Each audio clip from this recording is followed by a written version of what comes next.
தீ காற்றுல, காற்று ஆகாசத்துல, ஆகாசம் இயற்கையில.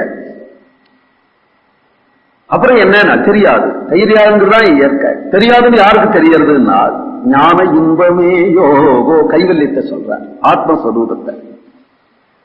ஆத்மஸ்வரூபத்தை மட்டிலும் தெரிஞ்சு சம்சாரத்திலிருந்து விலகி இருக்கிற நிலை சூழ்ந்த அதனில் பெரிய சுடர் ஞான இன்பமே யோகோ. சம்சாரம் பாழடைஞ்ச நிலையை சொன்னார் முதல்ல. சூழ்ந்த அகன்றாய்ந்து உயர்ந்த முடிவில் பெரும் பாழேயோ.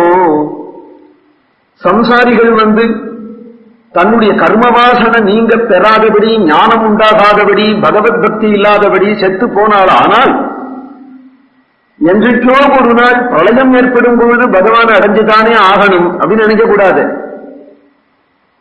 பிரளயம் அடையும் போது பகவான் இடத்துல லயம் ஆனா கூட பகவானை அடைஞ்சதுல சேர்த்து இல்லையா? ஏன்னா பகவத அனுபவம் இல்லை, அங்க அஜ்ஞானம் இருக்கு. இன்னும் அஜ்ஞானம் நீங்கல. ஒரு குழந்தை மடியில தூங்குறது, தாயார் மடியில குழந்தை தூங்கிட்டு அப்படின்னு சொன்னால், அசந்து தூங்குறது அப்படின்னு சொன்னால், அது தாயார் மடியில தூங்கினாலும் மெத்தையில தூங்கினாலும் ஒண்ணுதானே. தாயார் மடியில தூங்குறோங்கிற சுகானுபவம் அதுக்கு இல்ல.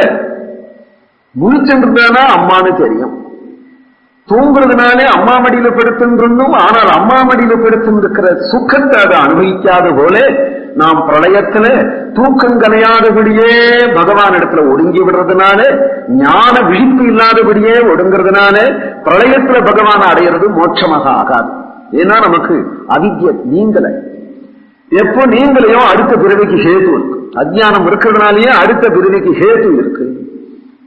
ஆனால் மோட்சத்துல எதுனா அஜ்ஞானம் விலகி பரமாத்மாவை நாம் அடையிறோம். அப்படி அடைஞ்சாக்கா மடியில படுத்து தாயாரோட கொஞ்சிந்து படுத்திருக்கிற குழந்தை போல நமக்கு பரமாத்மா அனுபவம் மோட்சத்துல இருக்கு. ஞானமாகிய தூக்கம் நீங்கணும். அஜ்ஞானமாகிய தூக்கம் நீங்கணும். ஞானமாகிய விழிப்பு இருந்து பகவானை அடையணும். அத்தகைய பெரும் தூக்கத்தோடையே பகவான அடைஞ்ச பிரளயத்தை தான் எடுத்துக்காட்டார். முடிவில் பெரும் பாழேயோ என்று சொல்கிறார். அதுதான் பிரகிருதி.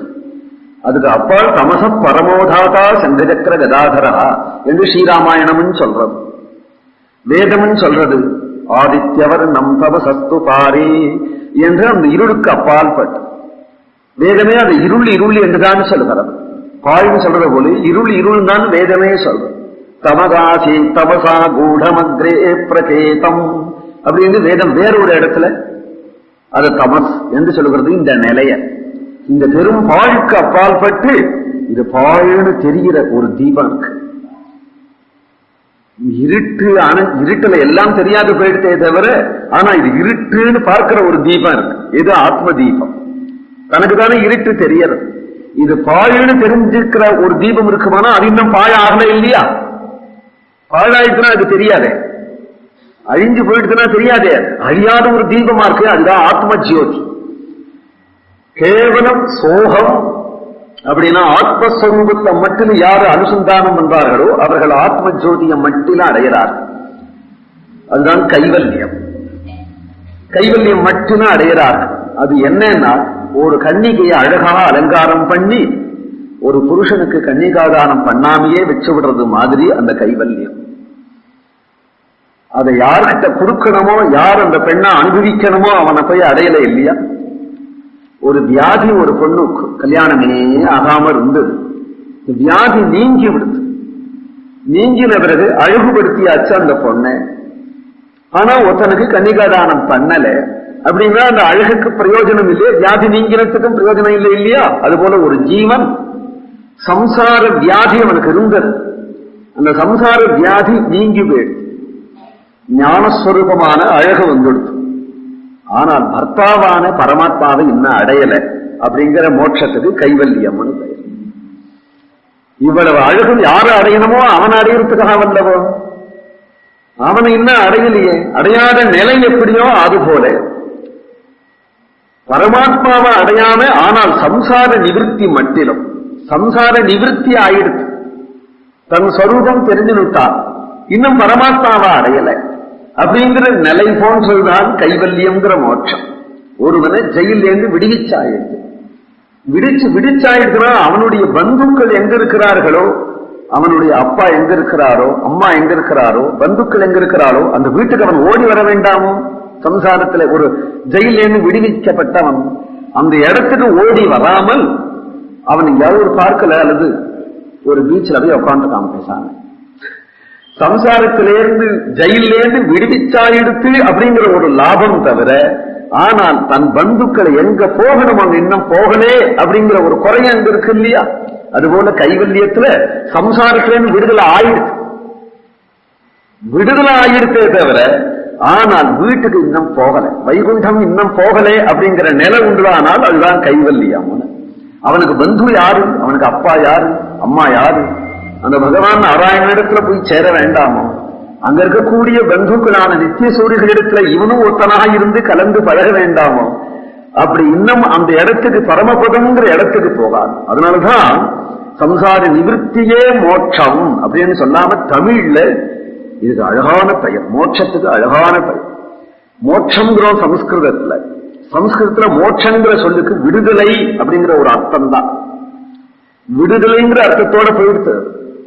ஆனால் தமிழ்ல மோட்சத்துக்கு என்ன சொல்றோம்னா விடுதலைன்னு சொல்றது இல்லை, வீடு அப்படி. அறம் பொருள் இன்பம் வீடு, வீடுன்னு சொல்றோம். விடுதலை மட்டும் நமக்கு கிடைச்சா போராது, வீட்டுக்கு போகணும். வீட்டுக்கு போனாதான் இந்த விடுதலையினுடைய பிரயோஜனம். இல்லாதவனா விடுதலையினுடைய பிரயோஜனம் இல்லையே. சம்சார வியாதி நீங்கித்து, இந்த பொண்ணுக்கு வியாதி நீங்கித்துன்னா உடனே கல்யாணம் பண்ண வேண்டாமோ? வியாதி இருந்ததுனால இன்னும் கல்யாணம் ஆகல. வியாதி நீங்கி கொடுத்ததுனால் ஒரு புருஷனிடத்துல அந்த பொண்ணை சேர்த்தாதானே அதுக்கு சுகம். அதுபோல பரமபுருஷனான பெருமானிடத்துல இந்த ஜீவனை சேர்த்தாதானே சுகம். அது சேர்க்காத ஒரு நிலை போன்று. ஆனா அதுல ஒரு லாபம் எது அப்படின்னு கேட்டையானால் அது சம்சார நிவிருத்தியே லாபம். அதனால இந்த பாசுரத்துல சூழ்ந்த அகன்றாய்ந்துயர்ந்த முடிவில் பெரும் பாழேயோ என்று சம்சாரத்தை விவரிச்சார். அழிஞ்சு போன நிலைய பிரளயத்தை விவரிச்சார். பிரளயத்திலையும் சாகாம இருக்கக்கூடிய ஆத்ம ஜோதியை காற்றார்.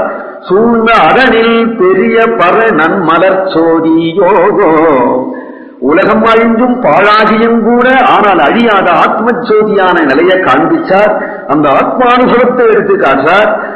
சூழ்ந்த அகனில் பெரிய சுடர் ஞான இன்பமே யோகோ, ஆத்மானுபவமான கைவல்யத்தை எடுத்து காண்பிச்சார்.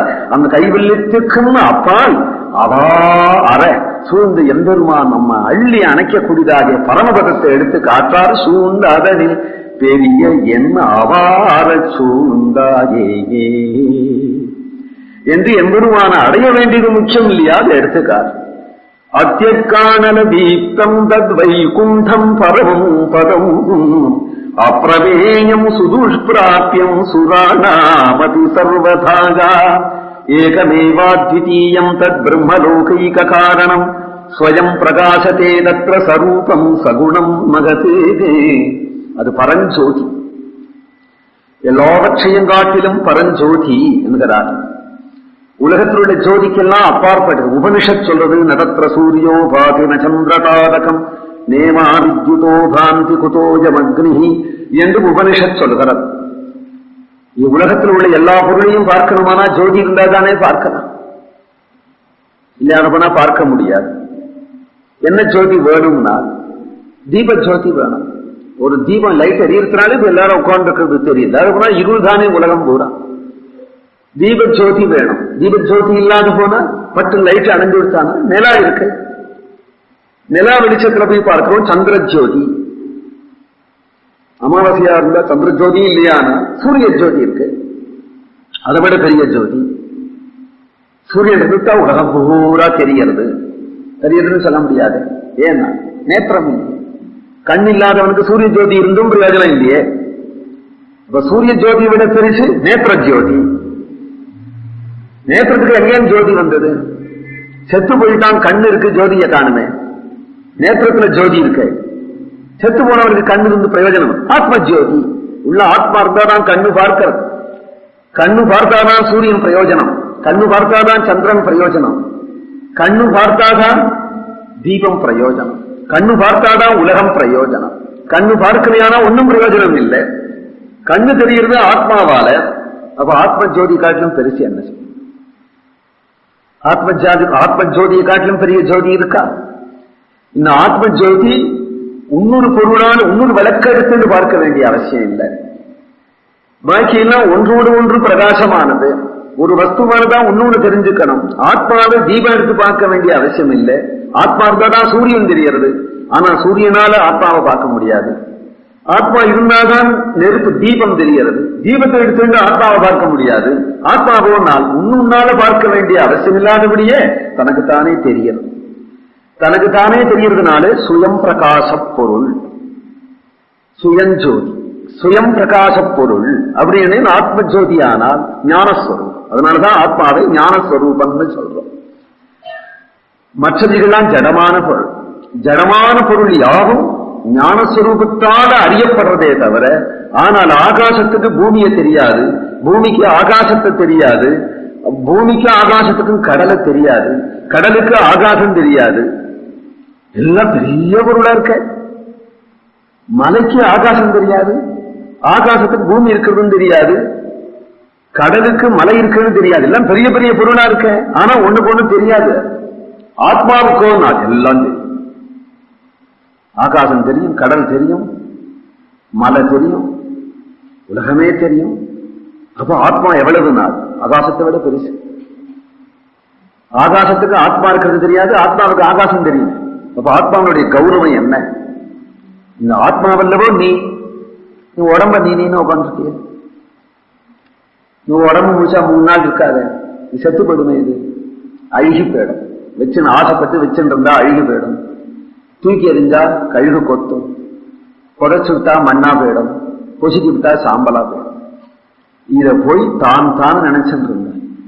ஆனால் இது தானல்லே ஸ்வயம் பிரகாசமான ஆத்ம ஜோதி தான் அப்படின்னு தெரிஞ்சுக்கணும். ஆழ்வார்க்கு நம்ம இடத்துல கிருபை. அதனால அதை பிட்டு காற்றார். சூழ்ந்து அதனில் பெரிய பவ நன் மலர்ச்சோதியோ. அந்த ஆத்ம ஜோதியை தெரிஞ்சுட்டானால் அப்ப உலகத்துல இவ்வளவு சர்க்கரை